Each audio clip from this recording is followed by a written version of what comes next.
पुनः आप आ गए, फिर दोनों के पद चिन्ह छपने लगे। तो भगवान ने कहा नहीं नहीं मूर्ख, पद चिन्ह मैं तो तेरे साथ चलता रहा, हम दोनों इस जीवन की यात्रा में साथ चलते रहे, मैं तेरे हर कदम साथ निभाता रहा, लेकिन जब तेरे ऊपर दुख आया, समस्या आई, उलझने आई, दिक्कतें आई, परेशानी आई, तो मैंने तुझे अपनी गोद में उठा लिया। केवल मेरे पद चिन्ह छप रहे थे, और जब तेरी समस्याएं दूर हो गई तो मैंने तुझे पुनः उतार लिया, फिर हम एक साथ चलने लगे। तो दुख में तो भगवान हमें अपनी गोद में उठा लेते हैं। हमें लगता है ये संसार हमारे काम नहीं आ रहा, अरे भगवान कहते हैं जब संसारी इस संसार वाले साथ देना छोड़ दे तभी तो मैं आता हूं। जब सारे दरवाजे बंद होने लगे तभी तो नारायण आते हैं।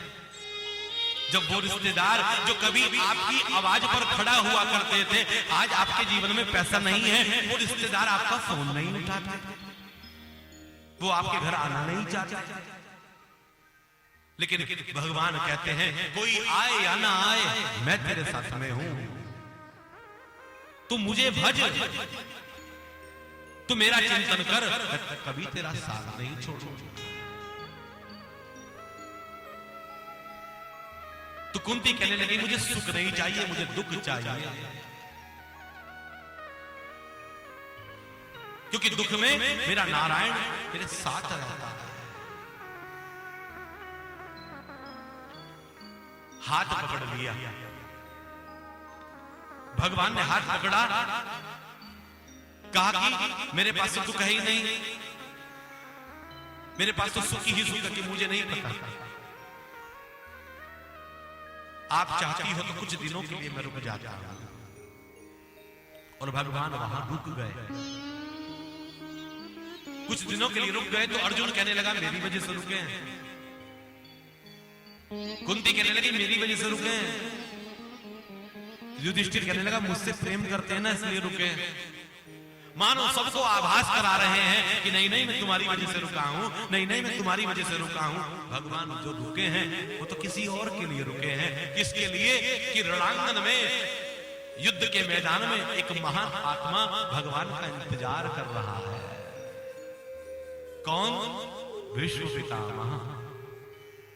मानो भगवान का इंतजार कर रहे हैं कि हे गोविंद अब अंतिम समय मेरा आ गया है, आकर मेरे जीवन की पूर्णाहुति आप करा दो। भगवान पांडवों को लेकर पितामह के चरणों की ओर गए, बाणों की सैया पर पितामह लेटे हुए हैं। अर्जुन देखकर फूट फूट कर रोने लगा और कहने लगा अर्जुन मैं कितना बड़ा अपराधी हूं, अरे जिस पितामह ने मुझे गोद में खिलाया, श्वेत परिधान में रहा करते थे पितामह, श्वेत वस्त्रों में, सुंदर वस्त्रों में रहा करते थे। अर्जुन कहने लगा मैं गोद में आकर चढ़ जाता था, धूल दूषित हुआ करता था, मैं इनकी गोद में आकर बैठ जाता था। आज मैं अर्जुन, मैंने अपने गांडीव से इनके शरीर को बींध दिया। भगवान कहने लगे अर्जुन जो कुछ हुआ है उस सब मेरी इच्छा से हुआ है। मानो पितामह के नेत्रों से जल चलने लगा और वो जल धरती पर गिरकर भगवान के चरणों को छूने लगा। और मानो पितामह कहने लगे कि आज मैं उठकर आपका अभिनंदन नहीं कर सकता, आपका वंदन नहीं कर सकता, क्योंकि जब जब पितामह के सामने कन्हैया कृष्ण आते थे ये पितामह दंडवत प्रणाम किया करते थे।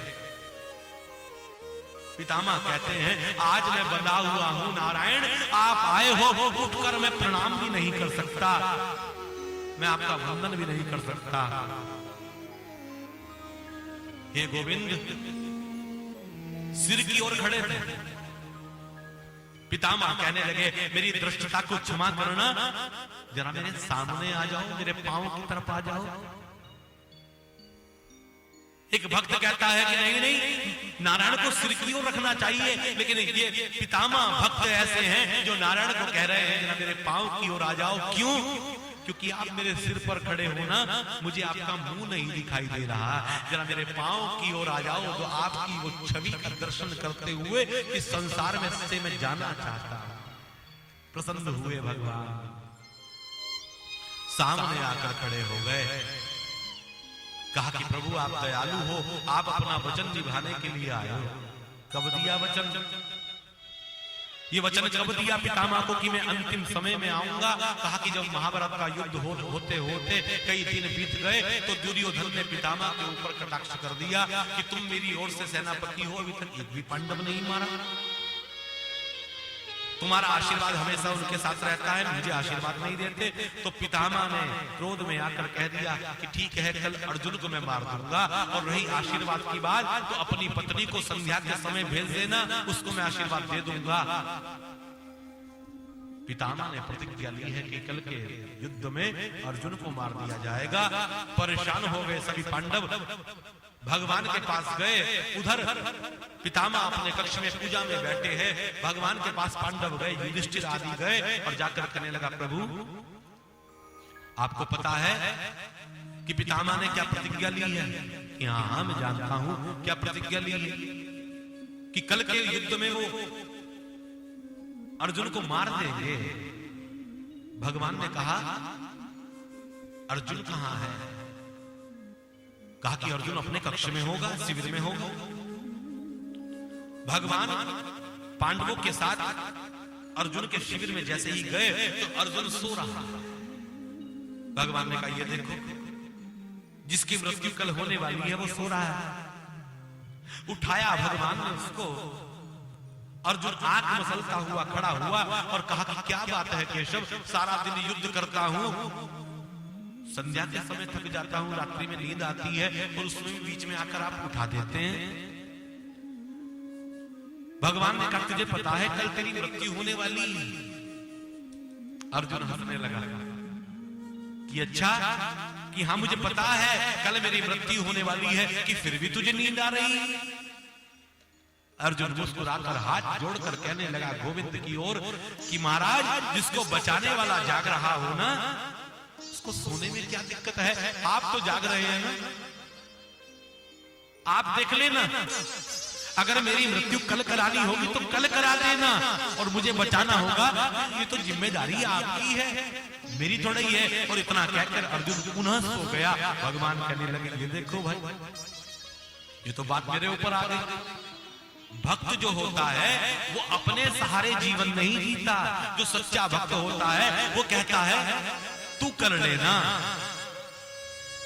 मुझे नहीं पता। और जो व्यक्ति, जो भक्त भगवान के ऊपर छोड़ देता है तो भाई भगवान जैसा करते हैं वैसा इंसान नहीं कर सकता।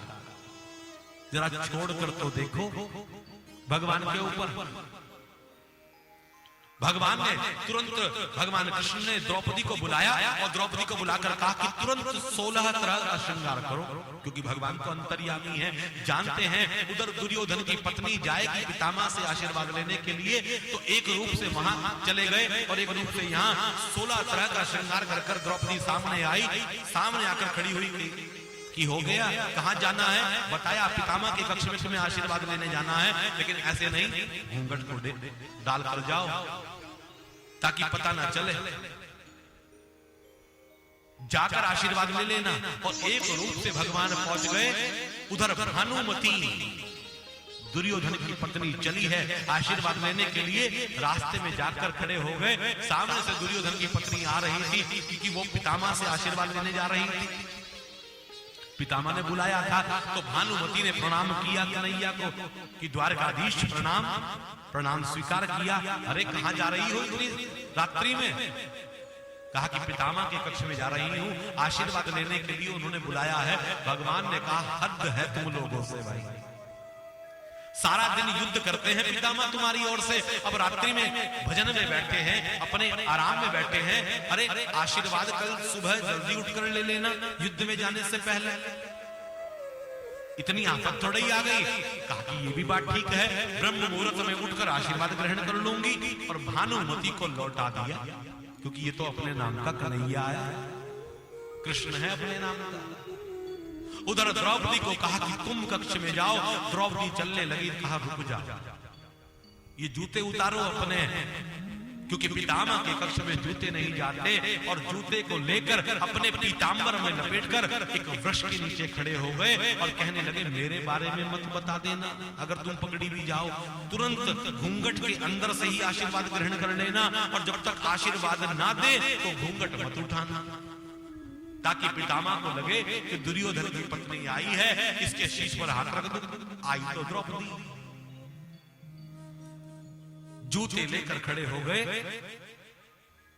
द्रौपदी कक्ष में गई, पितामह भोजन से उठे, अपने तप से उठे। उनको लगा कि दुर्योधन की पत्नी आई है, घूंघट डला हुआ है द्रौपदी का।